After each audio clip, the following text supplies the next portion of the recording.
I find yourself an older divorced lady, because they all tend to bring to the marriage a house, actually, is what they bring. It's true. It's a nice one, too. I sent her first husband a thank you card. I was pretty thrilled at that kitchen remodel is awesome, dude. She always makes up these weird games, too. I don't know where she comes up with them, but like out of nowhere once over lunch, she goes, I think we should each pick a fantasy lover. And if we ever meet them, we get to sleep with them, and it's not cheating. What? She chose Antonio Banderas. Whatever. I chose our neighbor. So.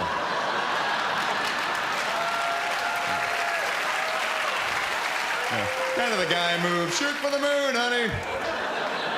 I'm taking the guaranteed real estate right over here. How's Antonio? You haven't met him yet? Well, when you do, I'll be next door.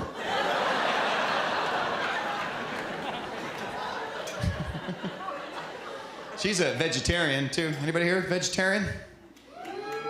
Oh, you are? How long? She's so quiet, she can barely talk. I'm about 20.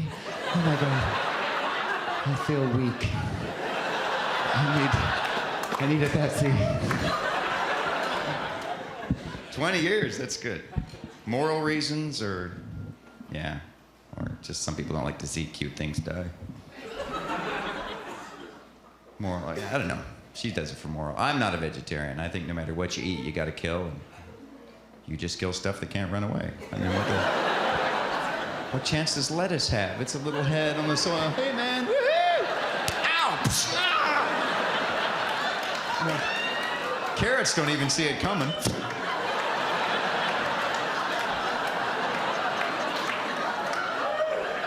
At least cows have an option. Let's move, let's get up, let's go. She does eat seafood, not hamburgers, that's bad, but oyster burgers and clam fritters are fine, which I know a fancy name for with bread is all that is.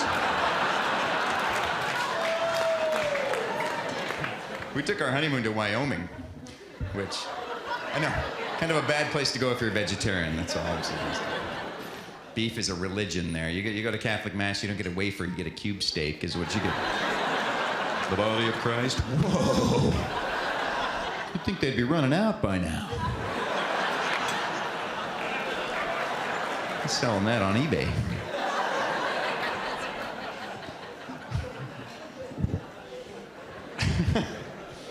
I'm serious. There's a sign on the border that said, "Welcome to Wyoming, eat beef."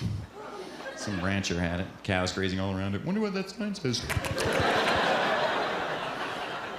Any other state would have been fine. You know, welcome to Idaho, eat potatoes. Welcome to Wisconsin, eat cheese. Welcome to New York, eat this. Welcome to Oregon, the beaver state. So what would that be? I know, it is. Kind of explains that Oregon Trail movement in the 1840s, doesn't it? Got a secret? Tell you when we get there. Woo! Also explains why all the Mormons stopped in Utah. You have 8 wives. You go on ahead. I'm not that hungry. We'll stay right here.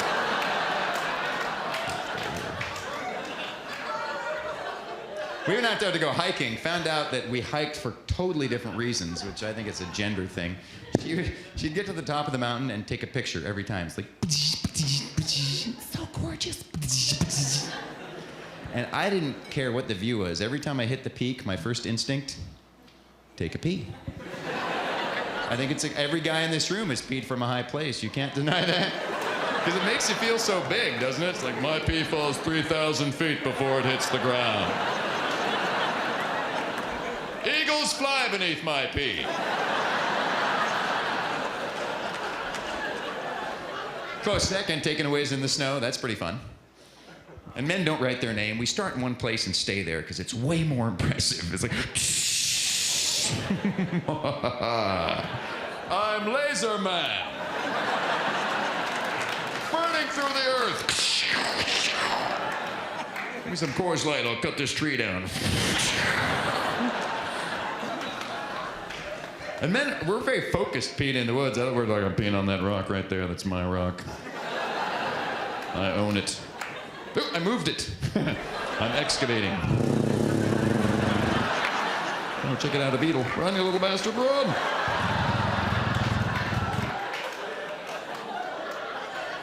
Women, totally different. You ever seen women tinkle in the woods? You always have this far away look.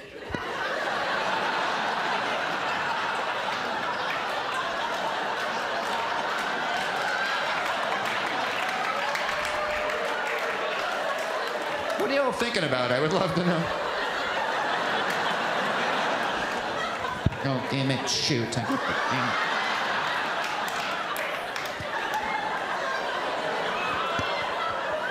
I know it's dangerous for women too, because you're down there, you get one of those little tinkle shivers. Just. It's gross. Not the real outdoorsy types, though. There's REI mountain babes. They got their own technique. It's like. Want some toilet paper, Sandy? No, I'll just walk through these low bushes right over here. Maybe straddle this mossy log. I've got it all taken care of.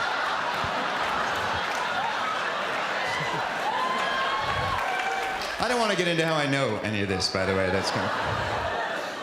That is another story. If I could have changed one thing, though, before we got married, and I recommend this to other couples, before you get married, have the woman sleep with another woman. Yeah, well, for me, it's far more practical. I just figure that way, she'll understand how difficult it can sometimes be to physically satisfy another woman. She'll cut you some slack when you're not doing the job right. Because women have it easy. Sleeping with men is the easiest job on the planet. Really, who can't figure out how a guy works? We're wired like Fisher-Price children's toys. You know, one lever, the man goes. That's why most high school girls get it right the very first try. You know, well, I wonder how this works. Well, okay, I guess that's how.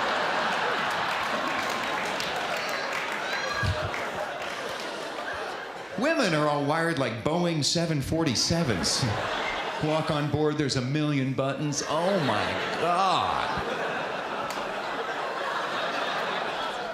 Only one of them turns the plane on.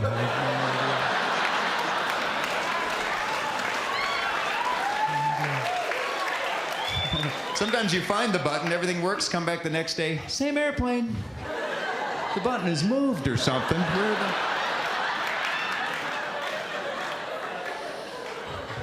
I've learned when you're married, sometimes you gotta press it a week before you wanna fly. What the hell? But this is why older women are great, because older women have a user's manual, all right? They do. And if you're doing it wrong, they read it to you. Right there on the spot. My wife's in her late 40s. She's like a general in the army half the time. All right, listen up, soldier. Today we're gonna start here in the mountains. Do some recon. Take your time. It's very important. Now when you're ready, I want you to slip down between those mountains, head south across the flat plain, stretching out ahead. Hopefully it's flat. If it's not, cross anyway, goddammit.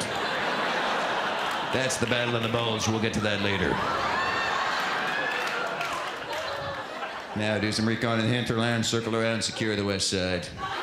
Now at this point, go back to headquarters. Let them know you care.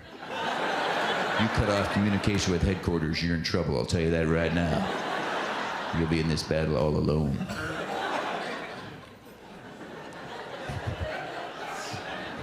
feel I'm revealing too much. Actually, you know, guys, we're not perfect either. I mean, our wiring, sometimes when a guy's having sex, what he thinks he's doing and what's actually happening are two pretty different things. And it's not our fault. Because we have 1 billion nerves in our body, all but about 8 of them right there. Any guy will tell you, it amplifies the experience. Your brain thinks you're going.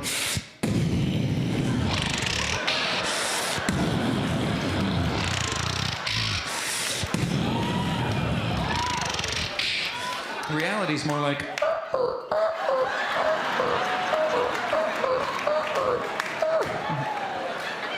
My mind's like a Star Wars adventure. Just. Who's your father, Luke? I'm your father. icky. Just not a lot of... When I was a kid, I was in a band. All right, I was in band. No one gets paid to do, like the Olympics. I just find there's a level of commitment that professional paid athletes don't have. Like the hammer throw. There's no endorsement deal waiting for this guy. He works out for his whole life to get basically look like a meatball with a head. Just... What do you do? I throw the hammer! Really, how often? Once every 4 years! But he's got passion, doesn't he? I mean, you ever watch the hammer throw? You can tell by when he throws it, he doesn't just chuck it, he goes, because that's his throw, man. It's like a nerd having sex. He gets his shot. I'm amazed how good we do at the Olympics, too, when they don't even let us play our best sports, do they? Like football, we don't get to play that. We don't. Because it wouldn't be fair, really. Can you imagine Korea versus the U.S. in football? And Korea kicks off, and the Americans score. And 4 Koreans are dead. Bowling, there's no Olympic bowling. We would rule. We would rule. Not necessarily people from Washington, but somebody from Iowa would probably take the gold. I picked the Midwest because I heard bowling on the radio out there once. I just think that's a level of bowling fanaticism that we don't have on the West Coast. Because it's not good radio. Can I be honest with you? It's not. Here's pretty much what I listened to for a half an hour. And Fred Beckler lines up to throw his 5th frame.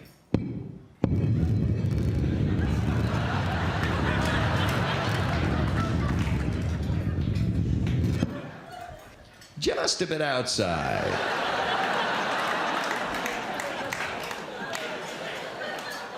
We'll be waiting for that ball to return now.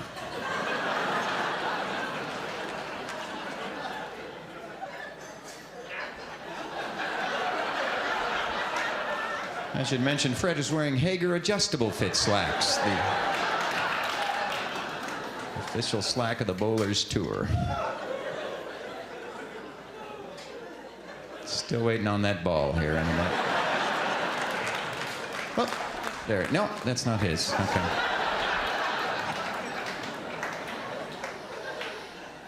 I should mention Fred's the only black bowler in the tournament today. Sport not real popular with our African-American athletes yet. Fred got started young because he kind of liked watching the large black ball just knock over all the skinny white redneck pins. So.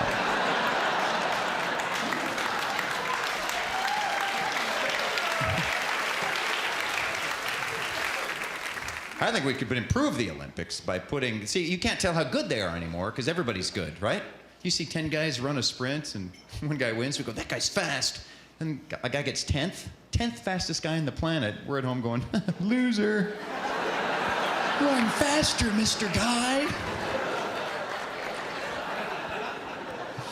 That's why I think every sport should have a prospective athlete, so you can tell how good the athletes really are. Like in track, you'd have a pink lane going around the track, right? And right before the race, you just grab some random yahoo from the audience. Come on down here, sir. You're going to run in the pink lane today, representing the rest of humanity. Well, that way our viewers at home can see how fast these other freaks of nature really are. Gymnastics would be hilarious with the pink guy on the rings.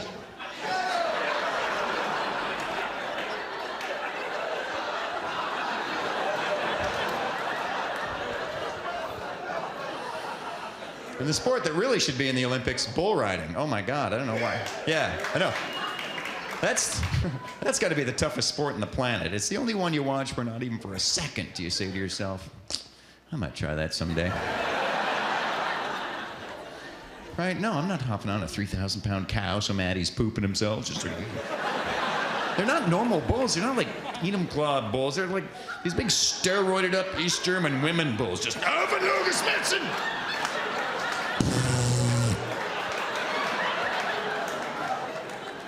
The Cowboys just go, he's ready, get on him. Woo! I don't know who invented bull riding. I think they were drunk when they came up with the idea. Can we be honest about this? The dead giveaway is that rodeo clown. The whole idea that you gotta dress like a clown to distract the bull, that's drunk thinking if I've ever heard it. I just picture some Texan stumbling out of a bar years ago. You know that big angry bull out the back? I got an idea. I ain't gonna ride that son bitch. All right, if I fall off, y'all better save my ass.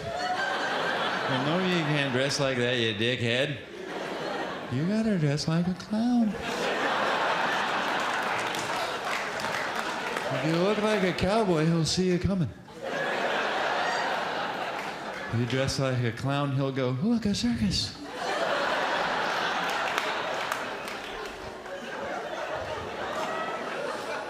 And they only stay on for 8 seconds, which maybe that's why people don't think it's hard, because 8 seconds doesn't seem long, and it's not when you're in a chair. But I swear, if you watch bull riding, every second gets longer for the poor bastard. It's like some sort of weird time warp. He's out there going, 1001, 1002,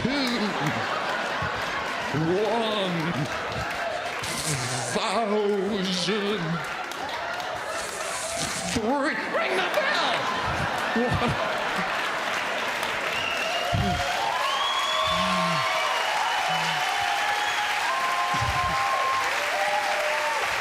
I appreciate that, but I'm not even on a bull. I'm just jumping around. Can you imagine? So they put it in the Olympics. It would add perspective to some of those other sports, like the one with the ribbon, whatever. I'm an athlete. Shut up. Bring the girl with the ribbon, put her on the bull. That's what we need to do. Oh my God! Ah! I think she lost her rhythm there, Dick.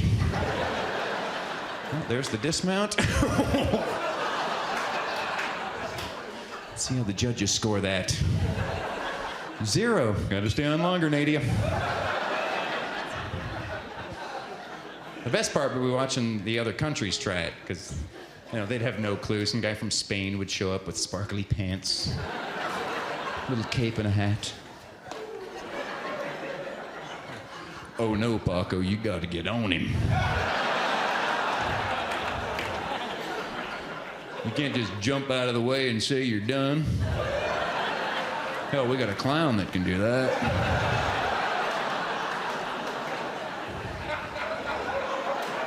I know he's angry. You wait till we hike his nuts up a little bit.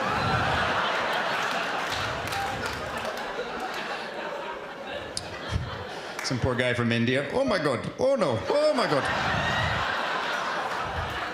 The second one is angry today. Woo!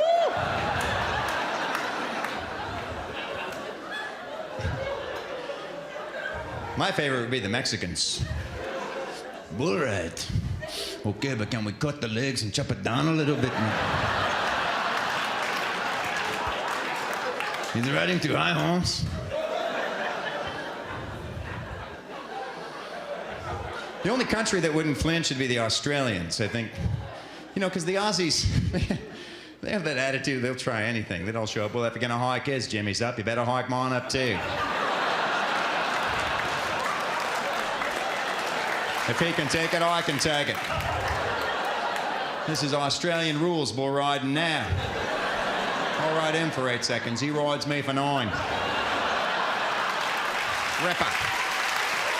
It was Asian studies. Well, what? Shut up.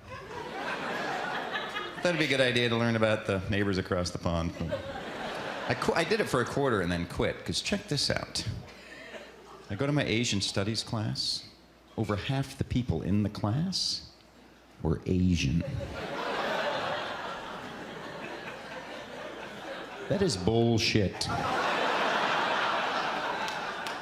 You know, I didn't go to Beijing University and take Caucasian studies. Hey class, how you doing?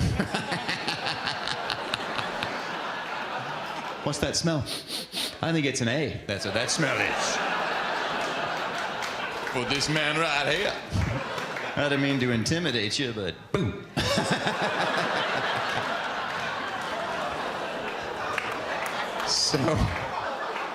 So I quit, became an engineering major, and did that for a quarter, and then quit that, because check this out. I go to my engineering class, over half the people in the class were Asian. That is bullshit. Because they're smart and they study.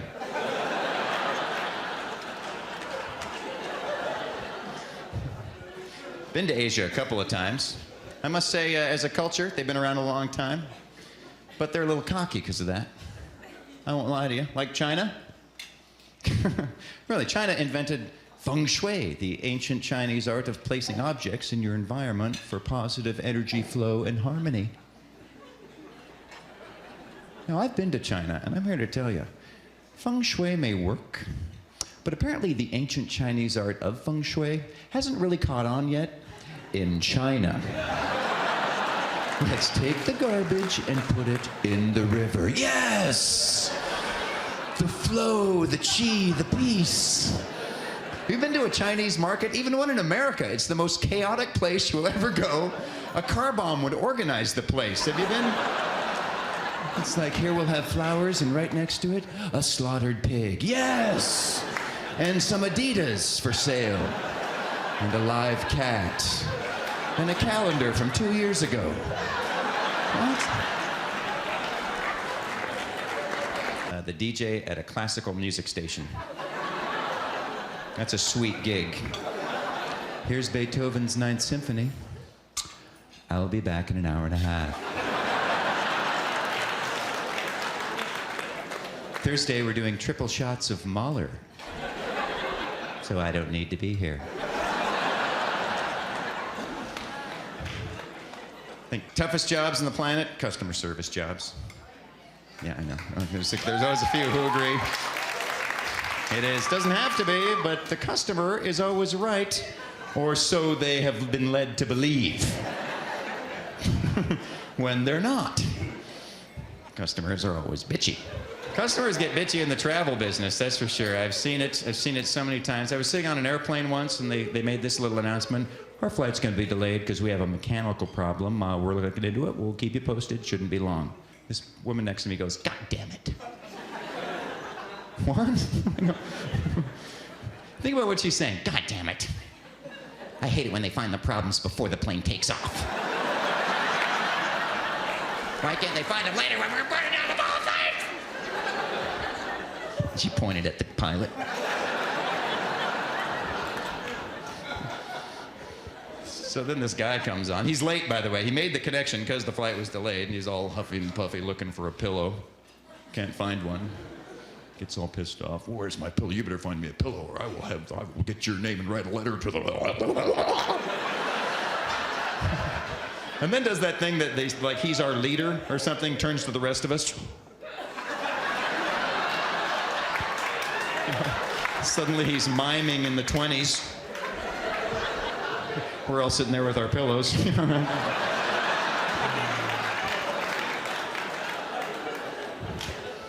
So where did the letter thing come from? Writing a letter about a pillow? How emasculating is that? You know, Lewis and Clark crossed the country twice, took 3 years. They kept a journal. Nowhere is there a complaint like, Dear President Jefferson, this tour you sent us on is bullshit.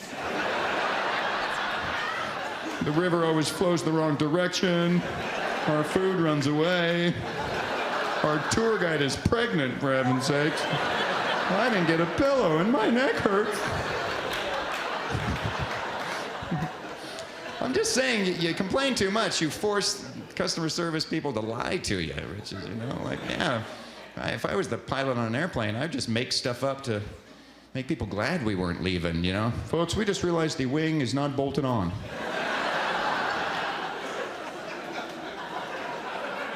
Some guy in the plane, oh, bolt it on, I know how to fix the wing.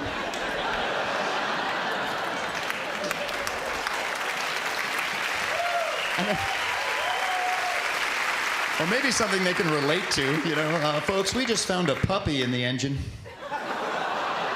a 6-week-old golden retriever puppy.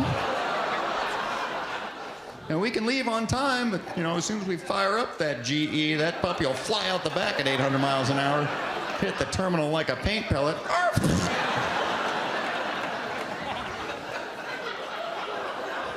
Or we could take a few minutes and get him out. Some kind of big engineering suit, go up there, pretend to pull a puppy out.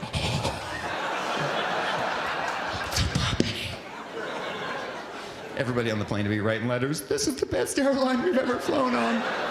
No puppies were killed. Worst job in the world is the lost luggage guy. That job. Because that's one of those customer service jobs, you don't get to start your job until someone gets really pissed off. I've seen people snap like Hitler on D-Day. My luggage is off and Uden putting back and luggage lost in Auschwitz. Make expensive.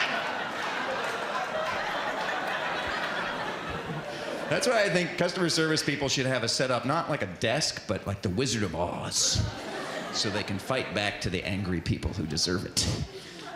Like, where's the lost luggage person? I need to find my luggage. It's right through that door. All right, excuse me. Speak when you're spoken to. Your insolence has become tiresome.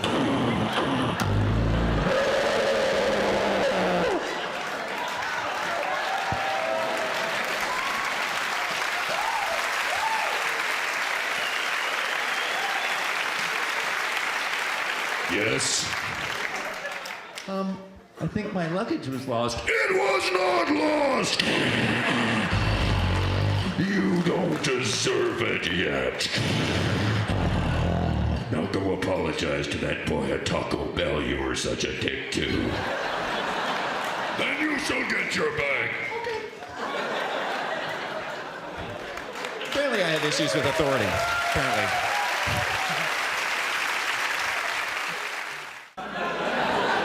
I'm not making that up. Not a good one, obviously, because he got married. Whoops.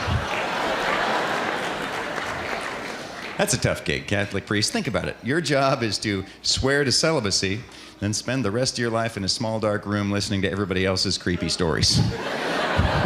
Are you serious? You did that? Oh, man. Yeah, I'm pretty sure that's a sin. Oh. If it's not on the list, we'll add it later. We'd never really thought of that.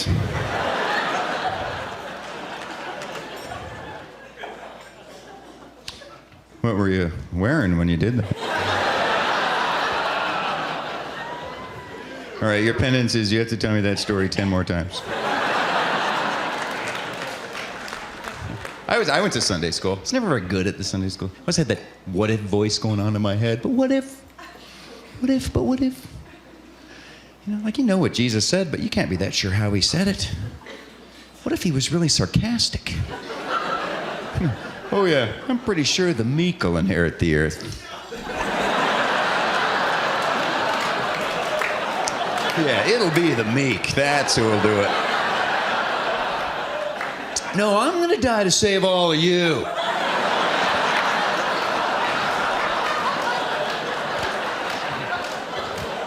Well, I only brought one fish, but it fed everyone. It was amazing.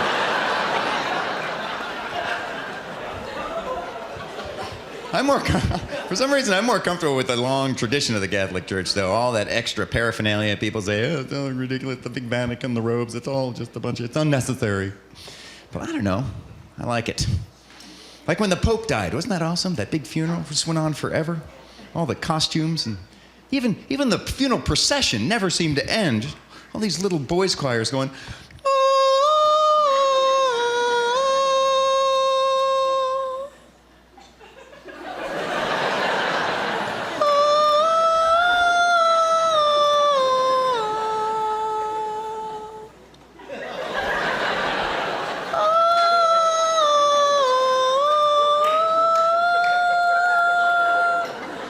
by the end, they're all going,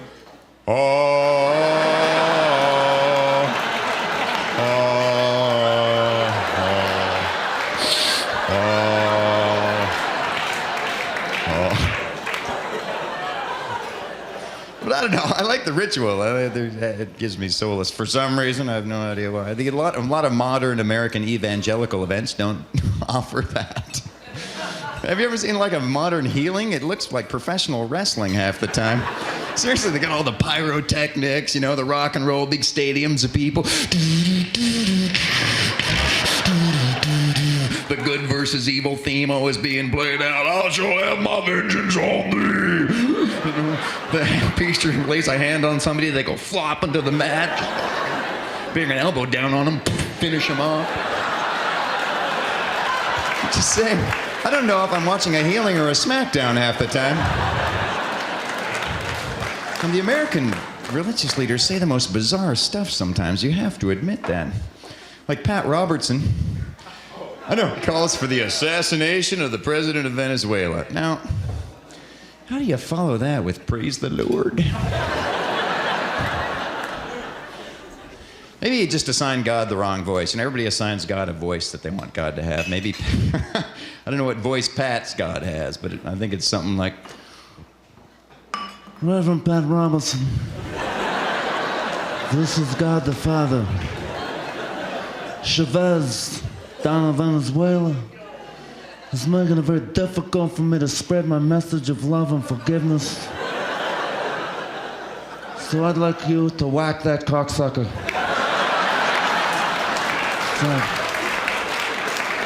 I want him dead, you know what I'm saying? I would send my own son to do it, but Jesus, he's such a pacifist, you know what I mean? Plus he's so sarcastic, I don't know what he's saying half the time. And when it regards to defense and the war and everything else, is the people who are the most fervent about defending the borders of America are always in the last place anybody would ever invade. It's always some guy in the middle of Nebraska. We gotta get those sons of bitches before they come here and take my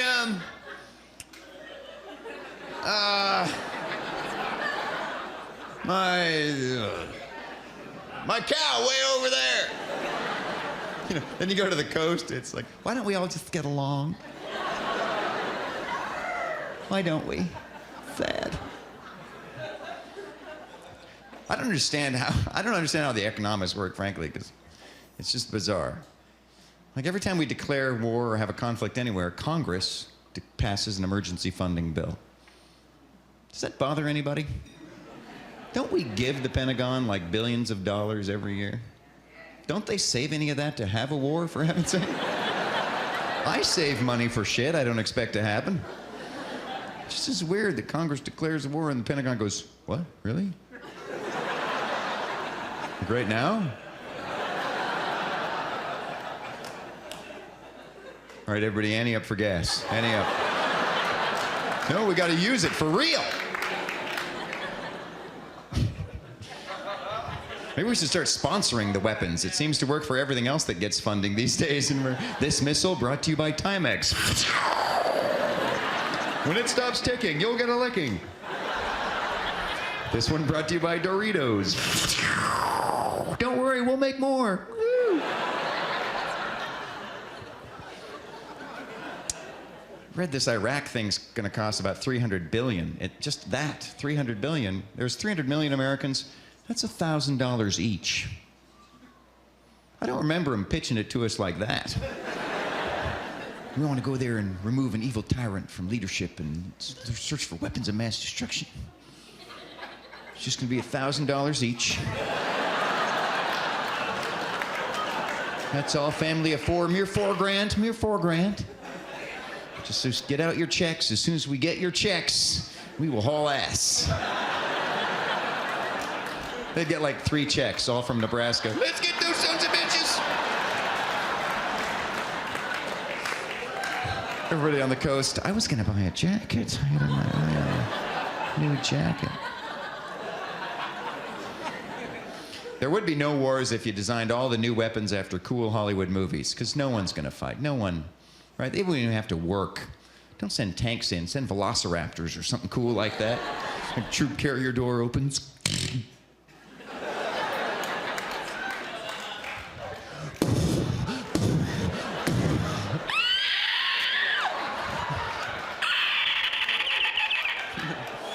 enemy standing there. This is bullshit.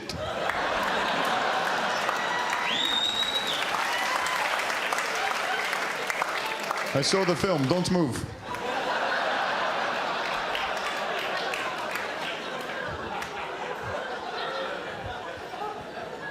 And I don't understand why we're always bragging about the British being our ally. Well, the British are in with us. The British are going to be there too.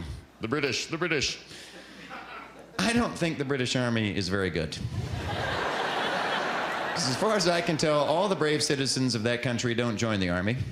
They all join the BBC and become some kind of roving field reporter. I don't know where they find these news commando freaks of nature. But that is exciting news. And turn on the BBC. They're not embedded with troops. They're always standing where the bombs are actually about to land. You know, some skinny Brit out there. This is Batley Mortimer Stokes reporting live for the BBC. I am standing here in front of an enemy ammunition facility. Notice on the side of the building a small red dot. This is part of a laser-guided missile system which the Americans use to deliver a weapon with a pinpoint accuracy. If I was standing here, it would literally hit me in the chest. Which is why I've chosen to stand here. They never quit either. The missile comes in, it's like, whoa, we've just been hit. Super, brilliant. I can tell you it's gotten very hot where I am right now. I'm in some kind of giant crater out of which I will crawl the moment I find my leg. Oh, here it is, right. No, that's not mine. Oh, dear. If you see a red dot, I recommend running like a son of a bitch. This is rather awkward. Back to you, Heathcliff. Thank you, Batley. Now here's Jane with the weather. My dad was in the Air Force, actually. I asked him once why he joined the Air Force and not the Army. You know what he said? He goes, well, as far as I could tell, guys in the Army like to fight. Guys in the Air Force just like to win. And that is so true. It's so true, especially when you talk to the young guys, the Army guys. They know all these moves. I could poke you there, flick you, blow on you. You'd die Tuesday. You wouldn't even know what happened. Air Force, more like, there's the enemy.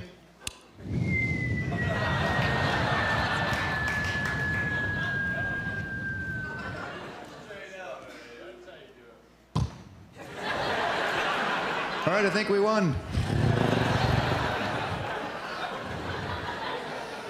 He wasn't in the U.S. Air Force, though. He was in the Canadian Air Force, so... I know. Not really the Air Force. It's more like the Air Suggest. He drove a Cessna, dropped ice-cold kokanee. Different, you know. Clear out of this area, ice-cold kokanee over there. Question. Does it rain there a lot? Is that true? I heard it does. Is that true? How do you stand it? I would be depressed. Are you depressed? I would be. Is it raining there now? Is that why you're here? Because it was raining now. I just tell people it does rain there a lot, and it is depressing. But we have the lowest murder rate in the country. Thank you. Because people tend to kill themselves. We're just more of a do-it-yourself kind of folk. Some guy runs into a bank with a gun. Oh my God, he's got a gun. Help him. I hope he has money. But as if rain is a bad weather option to the other weather options in other parts of the country. Like hurricanes. Hello, I think we found out having all the rain in one day has a downside. Tornadoes, scariest weather on the planet, tornadoes, because it's so unpredictable and specific, right? Like you could be walking your dog, just do-do-do.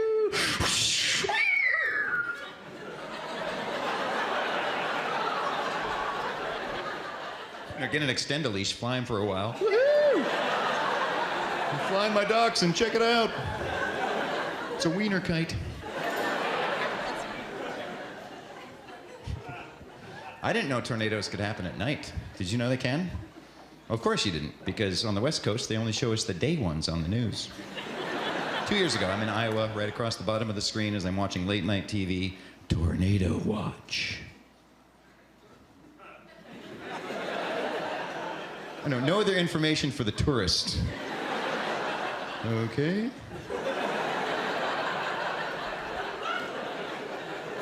Where do we go to watch it? Found out later, tornado warning is when you really freak out and nail your cat to the floor and run to the basement and hold a pipe or something. You know what I did? I'm not making this up. I put my pants back on. That's all I could think to do. I just didn't want to be the only naked guy without a house. Sorry, I'm not from here. I didn't know. I'm from Seattle. Yeah, it does rain there a lot, but not like this. This is crazy. That's a bit of an exaggeration, too, by the way, for the front row. If it was really that way, I probably wouldn't care too much about the pants, frankly. You know how guys are. It is getting breezy out here, everybody. You better nail this to the floor.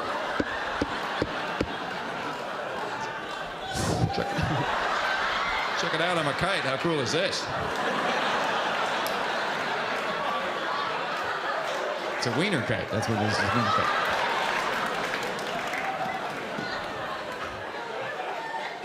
And I didn't know how big tornadoes could get. There was one, you know, you tend to think they come to a little point on the ground, like you drew them as a kid, you know, so you can just kind of olay them as they come at you. Here it comes. It's fuzzy, touch it. There was one in Missouri a couple years ago, half a mile wide. Holy shit. Half a mile. That's like God got out his big Hoover vacuum. What the? Who left all this white trash here?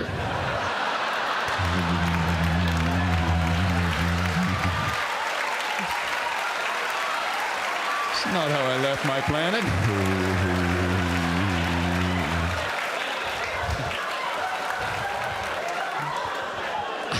I know that's kind of mean, but if you're not laughing, it is. I don't know. It is a choice, though, isn't it? You can make white trash jokes, 'cause that's a choice. Not the white part, but the trash part. That is a fashion look you have opted for. You could wash your children.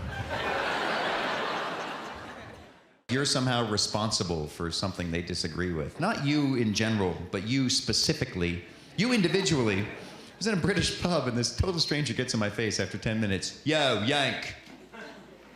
How come you won't sign the Kyoto Protocol?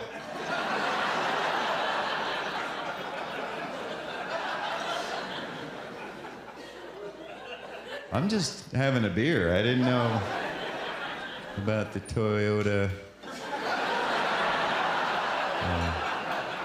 Corolla recall.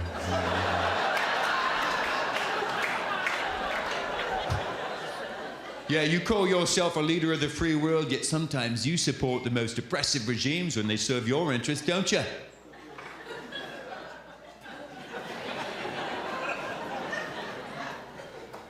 I just came to look at castles. I don't know. Came to look at oppressive regime housing. I learned how to shut him up, though. It works every time. Okay, just do this. It's wonderful. Just look him right in the eye and go, whoa, whoa, excuse me. I'm Canadian. Oh, sorry, mate. Can I buy you a beer, then? Works every time. Actually, and that's a redneck Brit, too, by the way. Yo, Yank, oi. Right, I'm from Birmingham. Oi. I was accosted by a posh Brit, too. That's a totally different story. A lot more syllables involved in this. This skinny guy comes up. Excuse me, I was ruminating over the prospect that the Americans as a peoples are addicted to petroleum. And I think if you would introspect even for a moment, you would come to the same conclusion.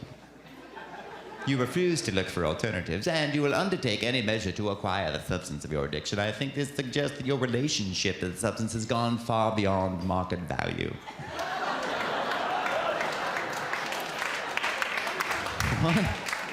I'm just having a beer. I didn't know about that.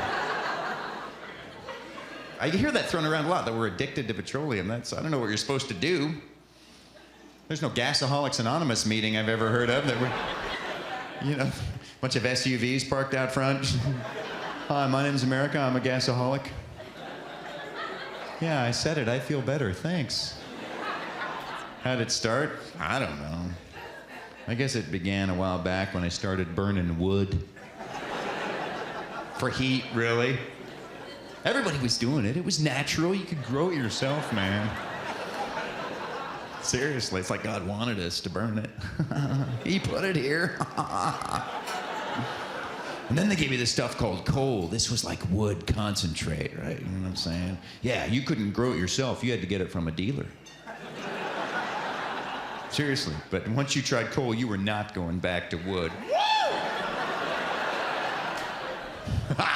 It was good stuff. And then they liquefied it into this oil, which you'd freebase with a refinery, into this golden serum called gasoline. Oh my God, that was good shit.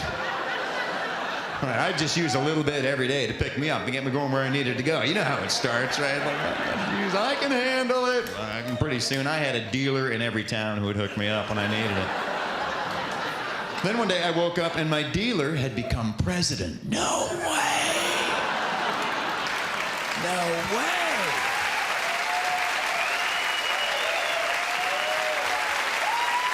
I myself applauded. Because then we got the good foreign stuff, not that domestic crap, but we got like the Athabascan tar sand, the Amazonian gold, the Saudi light sweet. Oh my God, that was good stuff. We were pipelining it from here to there. I was kicking like a 20-gallon-a-day habit. I didn't even care. And everybody was doing it, man. It was a party. And then they tried to cut off our supply, and I just frickin' snapped. I was like, whoa, whoa, step away from my stuff. Or say hello to my little friend. That's my shit, you cockatoad!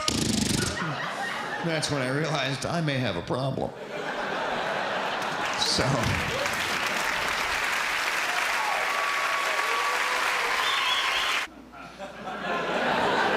I'm not making that up.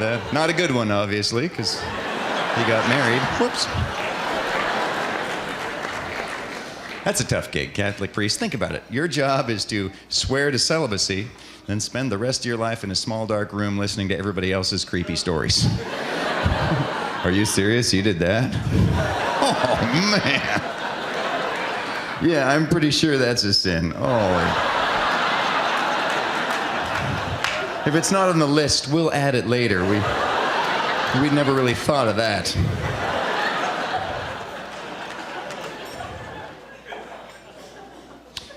What were you wearing when you did that?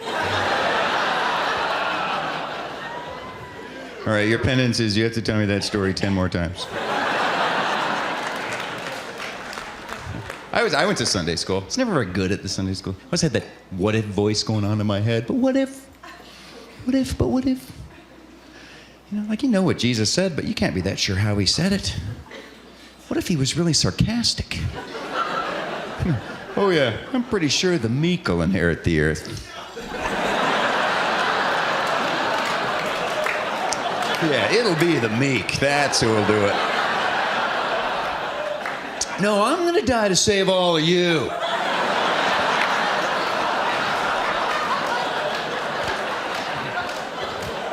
Well, I only brought one fish, but it fed everyone. It was amazing.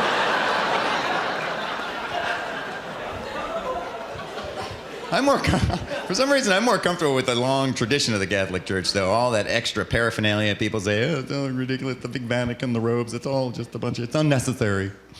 But I don't know, I like it. Like when the Pope died, wasn't that awesome? That big funeral just went on forever. All the costumes, and even the funeral procession never seemed to end. All these little boys' choirs going,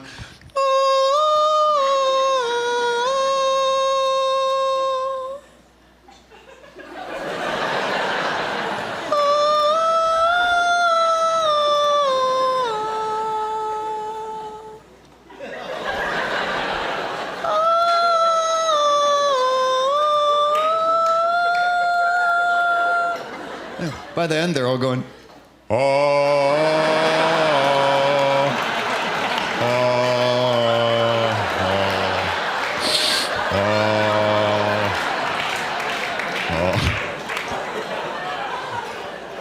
I don't know. I like the ritual. It gives me solace for some reason. I have no idea why. I think a lot of modern American evangelical events don't offer that. Have you ever seen like a modern healing? It looks like professional wrestling half the time. Seriously, they got all the pyrotechnics, you know, the rock and roll, big stadiums of people. The good versus evil theme always being played out. I shall have my vengeance on thee.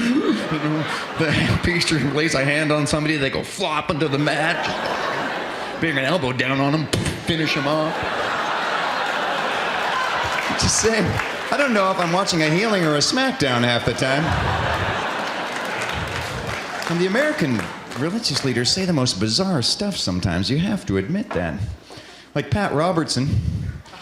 I know, he calls for the assassination of the president of Venezuela. Now, how do you follow that with praise the Lord? Maybe he just assigned God the wrong voice, and everybody assigns God a voice that they want God to have. Maybe, I don't know what voice Pat's God has, but I think it's something like, Reverend Pat Robertson, this is God the Father. Chavez, down in Venezuela, is making it very difficult for me to spread my message of love and forgiveness. So I'd like you to whack that cocksucker.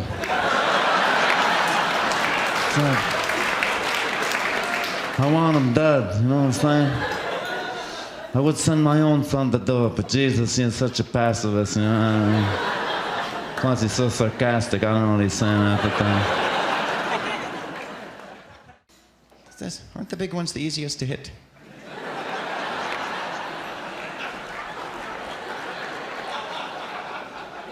How do you miss a moose, for heaven's sakes? It's like the beginner target, really.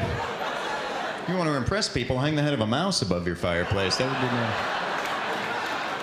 I got him from 300 yards, man. Little bastard's coming right at me. Just one shot. Took him out. Saved the head so I could mount it, but the ass, I couldn't even find the body. It would have been gone. This one here, this is a hummingbird. Got it during bow season. Told you I was a good hunter. Second arrow. I won't lie to you, first arrow missed. Hit this old lady here. She was changing the feeder. She should wear an orange hat next time. That's all I was on. Check this out. I saved her crooked finger. Look at that one. Hang the coat on it.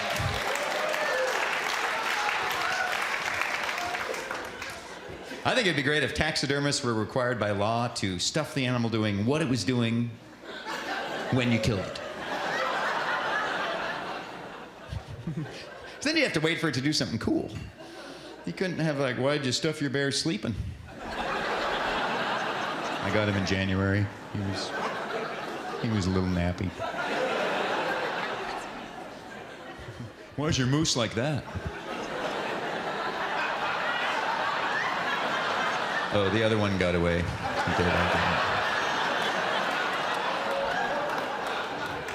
I see two doing that again, I'm gonna get the lower one. Have the set.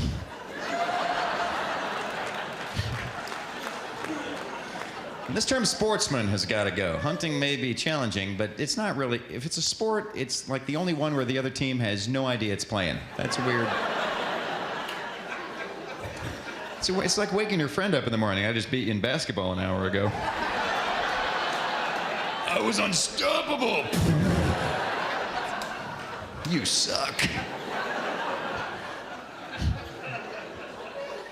My favorite hunting story around these parts, though, that macaw whale hunt. I love that. What's interesting is how it plays out among the general population. Some people are for it, most are against, which, you know, I'm for it. I figure whatever, it's part of their history, part of their culture, right? Not that I'm for the wholehearted slaughter of whales, but they whaled for thousands of years. There were always lots of whales. The whole extinction issue started when the white guys showed up, you know. Hey, let's get us some whales, too. Woohoo! Look at them all. This'll take forever. Give me that.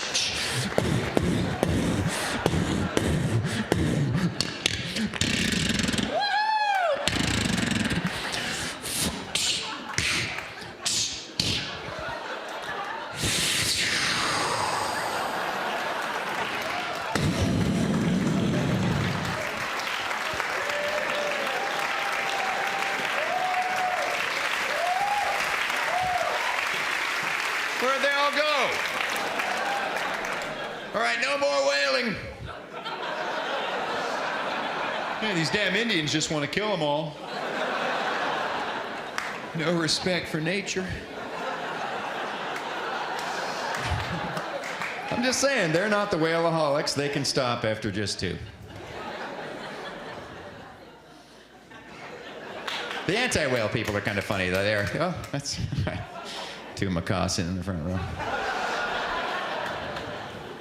The anti-whale people, they have big hearts. They want to save the whale. But they interfere with the hunt by riding a jet ski. Now, how ironic is that? The environmentalists saving the planet on jet skis. Save the whale! The ocean's a sanctuary! Macaw paddling a dugout canoe. What the hell is going on? Why don't we get a jet ski? Hey, when he comes over, let's harpoon his ass, take that jet ski, man. That looks like fun.